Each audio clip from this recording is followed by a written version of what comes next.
जय जय श्री राधे।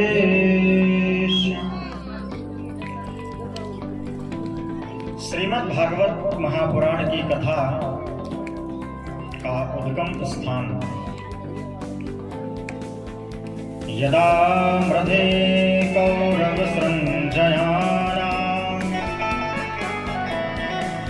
वीरे स्वधो वीरगतिं गतेषु वृकोदराविद्गदा विमर्श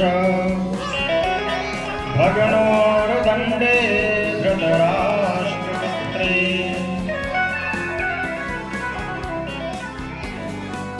यदा मृधे कौरव संजयाना। महाभारत का युद्ध चल रहा था।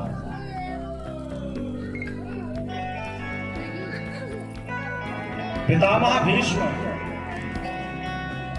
कौरवों की तरफ से युद्ध कर रहे थे। पांडवों की तरफ से अर्जुन, पितामह भीष्म और अर्जुन में युद्ध चल रहा था। दुर्योधन ने पितामह से कहा था कि मुझे ऐसा लगता है कि आप पांडवों का पक्ष ले रहे हैं, आप मन लगा करके युद्ध नहीं कर रहे हैं। यदि आप मन लगा करके युद्ध करते तो आज तक कोई पांडव जीवित नहीं रहता। तो पितामह ने आज प्रतिज्ञा कर ली कि आज पांडवों का नाश हो जाएगा। एक और प्रतिज्ञा थी पितामह की। पितामह भीष्म ने प्रतिज्ञा की, जब भगवान कृष्ण ने कहा कि मैं इस युद्ध में शस्त्र नहीं उठाऊंगा, तो पितामह ने भी प्रतिज्ञा कर ली कि मैं भी प्रतिज्ञा करता हूं कि भगवान कृष्ण को इस युद्ध में शस्त्र उठवा करके रखूंगा। मैं मां गंगा का पुत्र नहीं यदि मैंने इनसे शस्त्र न उठवाया। कैसा युद्ध चल रहा है महाराज।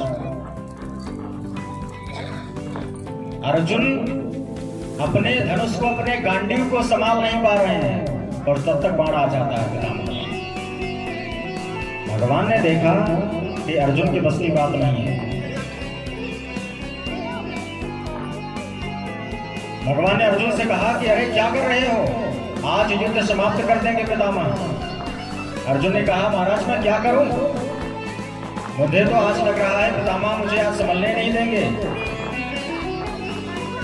भगवान ने देखा कि अर्जुन की बस की बात नहीं है। भगवान स्वयं इतने क्रोधित हुए और क्रोध में भर करके रथ से नीचे उतरे और एक रथ का टूटा हुआ पहिया पड़ा था, उसी को उठा लिया हाथ में और सुदर्शन चक्र का ध्यान किया। महाराज जैसे ही पितामह भीष्म ने देखा कि भगवान द्वारकाधीश ने सुदर्शन को धारण कर लिया, शस्त्र को उठा लिया, अपने बाणों, अपने धनुष को नीचे रख दिया और रथ से नीचे उतर करके पितामह भीष्म आ गए और कहते हैं मार डालो प्रभु, इससे अच्छा और सौभाग्य क्या होगा मेरा कि आपके हाथों से मेरी मृत्यु होगी। मैं तो यही चाहता था। प्रबल प्रेम के पाले पड़कर प्रभु को नियम बदलते देखा, अपना मान टले टल जाए पर भक्त कमान न टलते देखा। अपनी प्रतिज्ञा भूल गए, लेकिन आज भक्त की प्रतिज्ञा को रखना था, इसलिए अपनी प्रतिज्ञा को तोड़ दिया। किसी भक्त ने कहा है कि जिसकी बंक भ्रकुटी के भय से सागर सप्त उबलते देखा। महाराज जिसकी भ्रकुटी टेढ़ी हो जाए तो महाराज प्रलय आ जाता है। उस द्वारिकाधीश ने अपने एक भक्त की प्रतिज्ञा को रखने के लिए अपनी प्रतिज्ञा को तोड़ दिया। ऐसा दयालु कौन होगा। अहो वकीयं स्तनकालकूटं जिघांसयापाय यदप्यसाध्वी लेभे गतिं धातृचितां ततोऽन्यं तं दयालुं शरणं व्रजेम। ऐसा दयालु और कौन होगा। पितामह भीष्म भगवान के चरणों में पड़े, गिर पड़े। महाराज ये क्या कर रहे हो। अर्जुन आए, हाथ जोड़कर के खड़े हो गए। अर्जुन ने कहा प्रभु ये क्या कर दिया आपने। लोग क्या कहेंगे, समाज क्या कहेगा कि अरे ये भी झूठे हैं। भगवान ने कहा कि अर्जुन, समाज की मुझे चिंता नहीं है, लोगों की मुझे चिंता नहीं, तो लोग क्या कहेंगे। आज मुझे अपने भक्त की प्रतिज्ञा का मान रखना था, इसलिए मैंने अपनी प्रतिज्ञा को तोड़ दिया। युद्ध विराम हुआ, रात्रि हुई। अर्जुन स्वयं पूछने के लिए गए, पितामह भीष्म के पास गए और उनसे ही उनकी मृत्यु का उपाय पूछ रहे हैं। कथा और भी महाराज लंबी है। भगवान कृष्ण ने द्रौपदी जी से कहा कि आप आशीर्वाद लेकर के आइए। दुर्योधन की जो पत्नी थी, ये रात्रि में आशीर्वाद लेने जाया करती थी पितामह भीष्म से, तो दुर्योधन की पत्नी को पितामह भीष्म आशीर्वाद देते थे।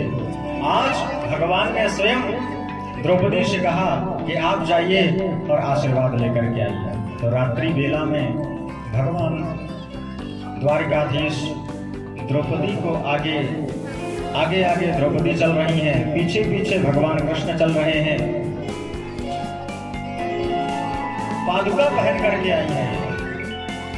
कन्हैया ने कहा कहीं ऐसा न हो तुम्हारी इन चप्पलों की आवाज से कोई जान न जाए कि कौन है ये द्रौपदी तो नहीं है। तो भगवान कृष्ण ने द्रौपदी के पादुकाओं को, उन चप्पलों को अपने हाथ में लिया और हाथ में लेकर के महाराज किनारे पर खड़े हो गए। जब भवन में पहुंचे, पितामह भीष्म तो ध्यान कर रहे थे। द्रौपदी जी ने प्रणाम किया, अखंड सौभाग्यवती। जब सौभाग्यवती भव होने का आशीर्वाद प्राप्त हो गया तो उन्होंने अपना घूंघट हटाया और घूंघट हटाने के बाद फिर पितामह भीष्म से कहा, पितामह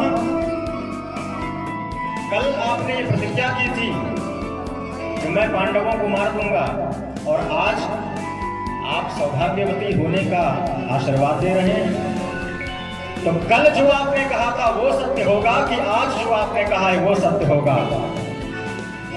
पितामह ने कहा न कल वाला सत्य होगा न आज वाला सत्य होगा, जो तुझे यहाँ लेकर के आया है जो वो कहेगा वो सत्य होगा। पितामह जान गए वही लेकर के आया होगा। तो महाराज जब द्वारकाधीश स्वयं साथ में हैं, जाको राखे साइया मार सके ना। युद्ध चल रहा है। इधर महाराज अर्जुन के पुत्र हैं अभिमन्यु। अभिमन्यु की मृत्यु कैसे हुई आप सभी लोग जानते हैं। 7 महारथियों ने मिलकर के अभिमन्यु का वध कर दिया। युद्ध का अंतिम समय है। जिस समय अभिमन्यु की मृत्यु हुई थी, उनकी पत्नी उत्तरा वो गर्भवती थी। विजय का समय आ गया। दुर्योधन को ढूंढा गया। दुर्योधन छिपा हुआ बैठा था। 5 पांडव पहुंचे सरोवर में और दुर्योधन को आवाज दी। दुर्योधन निकल करके आया। गदा युद्ध हुआ। गदा युद्ध में दुर्योधन को भी परास्त कर दिया। भीम के द्वारा दुर्योधन की जंघा को तोड़ दिया गया। तड़प रहा है दुर्योधन। अश्वत्थामा जो इसका मित्र है, अश्वत्थामा आया और अश्वत्थामा ने दुर्योधन को देखा और दुर्योधन को देख करके दुर्योधन से कहा, अरे मित्र, आज तक यदि तुमने मुझे सेनापति बनाया होता तो ये स्थिति आज नहीं होती। दुर्योधन ने कहा, अभी मैं मरा नहीं हूं, मैं जीवित हूं। अपने रक्त से, खून से अश्वत्थामा का तिलक कर दिया। ध्यान देना प्यारे, अश्वत्थामा कौन था? ब्राह्मण। और दुर्योधन कौन था? क्षत्रिय। ब्राह्मण के मस्तक पर तिलक किसका होना चाहिए? चंदन का, रोली का, कुमकुम का। लेकिन यहाँ तिलक तो लगा दिया खून का, रक्त का तिलक लगा दिया। बुद्धि भ्रष्ट हो गई। इसने क्या किया? काकलोकन न्याय का प्रयोग किया। रात्रि में जब सभी सोए हुए थे, देखा पांडवों के शिविर में भगवान तो जानते थे सब। द्वारकाधीश ने पांडवों से कहा, चलो आज विजय की प्रथम रात्रि है, धूमधाम से मनाएंगे। पांडवों को लेकर के बाहर चले गए। इनकी शैया पर इनके ही जैसे दिखने वाले जो पुत्र थे वो लेट गए। अश्वत्थामा रात्रि में आया और देखा कि कोई नहीं है।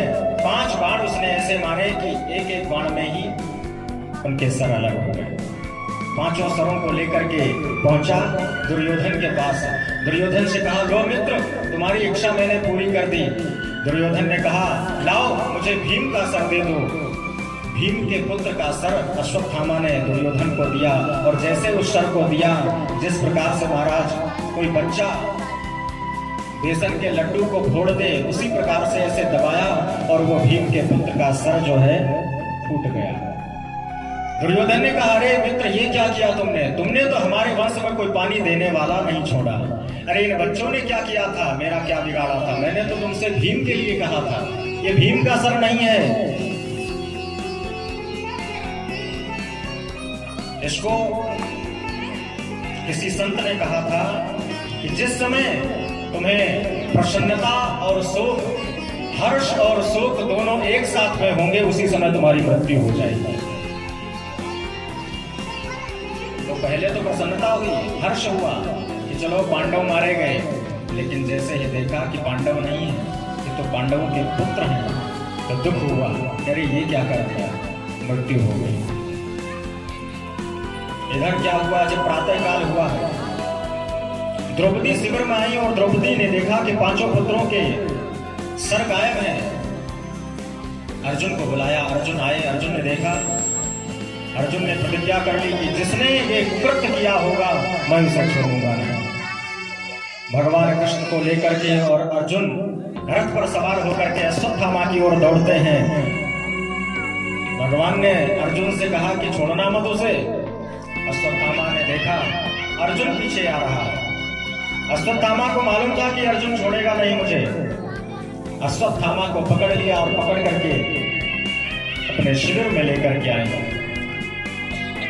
द्रौपदी ने जब इस काम को देखा तो द्रौपदी ने अर्जुन से मना कर दिया, रोक दिया। अरे अरे छोड़ दो इनको। मुच्यता मुच्यता वेश ब्राह्मणो नितराम। अरे ये क्या कर रहे हैं, छोड़ दो छोड़ दो। ये आपके गुरु का पुत्र है और कहते हैं आत्मा वही जायते पुत्र, पिता ही पुत्र के रूप में आ जाता है। अरे द्रोणाचार्य जी नहीं है तो क्या हुआ, ये आपके गुरु का पुत्र है, छोड़ दो, दोष लगेगा। अर्जुन ने कहा कैसी स्त्री है, 5 पुत्रों का मर्डर हो gaya, 5 पुत्रों का वध हो गया और फिर भी उस हत्यारे को कह रही है कि छोड़ दो। महाराज ऐसी कोई देवी होगी, कोई नहीं होगी। यदि पुत्र के ऊपर कोई आंच आ जाए, कोई अपशब्द भी कह दे तो मां फिर उसे छोड़ती नहीं है। लेकिन इतनी सहनशीलता सभी के अंदर नहीं होती। तो कोई साधारण स्त्री नहीं थी। मां का हृदय तो ऐसा होता है कि अपने बच्चे के पालन पोषण के लिए, अपने पुत्र को बचाने के लिए वो अपने भी प्राणों को न्यौछावर करने के लिए तैयार रहती है। इसलिए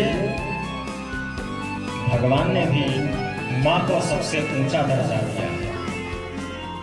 तुम भूलना सब कुछ मगर मां बाप को मत भूलना। मार्कंडेय जी महाराज के ऊपर माता पिता का आशीर्वाद था, जिसके कारण आज वो चिरंजीवी हैं, अमर हैं। माता पिता ने उनको आशीर्वाद दिया और आशीर्वाद देकर के उन्होंने कहा कि आप भोलेनाथ की पूजा करो।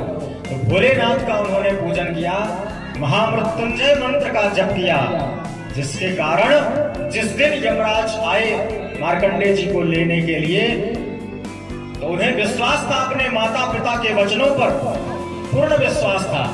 उन्होंने शिवलिंग को पकड़ लिया और वो कहने लगे कि मेरे माता पिता का आशीर्वाद है मेरे ऊपर, यम भी मेरा कुछ नहीं बिगाड़ सकता है। तो भगवान शंकर स्वयं प्रकट हो गए और यमराज से कहा तुम इसे नहीं ले जा सकते हो, मैंने इसे वरदान दिया इसलिए तुम नहीं ले जा सकते। तो जिस पर कृपा हो ले माला बैठे प्रभु आपके चरणों में, ले माला बैठे प्रभु आपके चरणों में। सब तीरथ होते हैं माँ बाप के चरणों में, सब तीरथ